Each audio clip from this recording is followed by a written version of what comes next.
Энэ чуулга уулзалтаар бид нэр эрч хүчтэй нийгэмлэгийг хэрхэн бүтээн босгож хөгжүүлэх талаар олон санаа ойлголтуудыг авч үзсэн.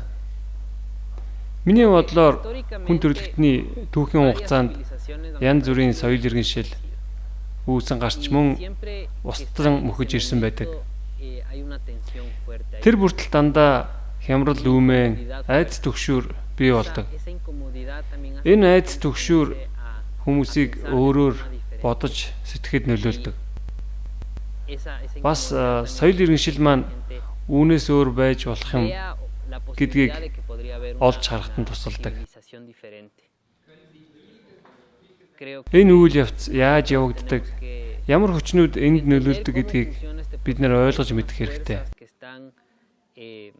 Бид нэр хэрв юу ч хийхгүй, хуруугаа хөдлөхгүй бол тэгснээрээ бид нэр задран бутраах хүчнүүдэд тусалж яах гэсэн үг. Яагаад гэвэл нийгэмд юу ч өөрчлөгдөхгүй шүү дээ. Харин бид нар ямар нэг юм хийхэд өөрсдөө зориулах юм бол бид шинэ соёл иргэншлийг бүтээн босгоход бага ч гэсэн үүрэг гүйцэтгэж чадна.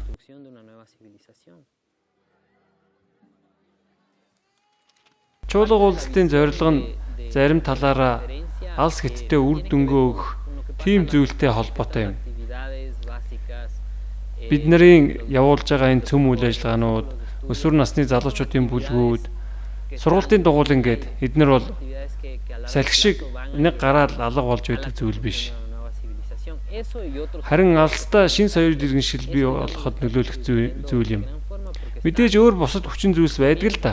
Гэхдээ хувь хүний төвшөнд, хүний бодол санаа, мэдрэмж, оюун санааны талаас эхэлж цаашаа бүр өргөн хүрээг хамарч тэгээд хувь хүний хувьсэл өөрчлөлтийг үйлчлэхүйн талбар руу шилжүүлдэг гэдгээрээ энэ үйл явц нь асар их нөлөөтэй байдаг.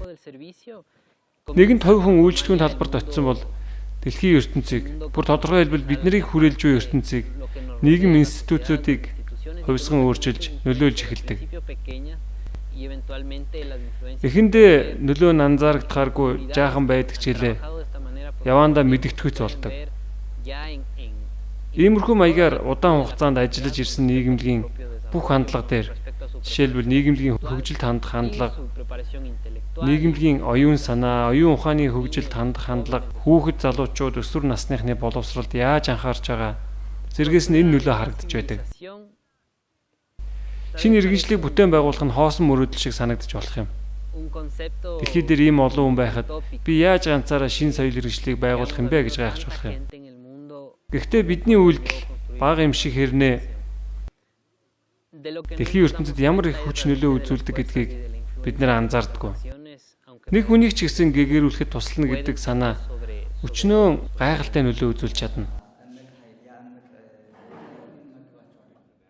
Жишээлбэл одоо суралцж байгаа тэр хүүхэд эсвэл тэр өсвөр насны залуу том болоод ямар хүн болохыг хэн ч мэдэхгүй шүү дээ.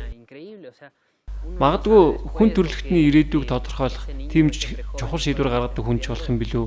Тийм болохоор тэр анзаарагдамгүй өчүүхэн хүчин чармаалтууд тусалж байгаа бүх хүмүүсийн тоогоор олшрох хэрээр яг л шин соёл иргэншлийг бүтээн барих тоосох шиг болж байгаа юм л да. Магадгүй нэг хүн нэг тоосох тавина. Өөр бусд нь 5 юм уу 10 тоосох тавина.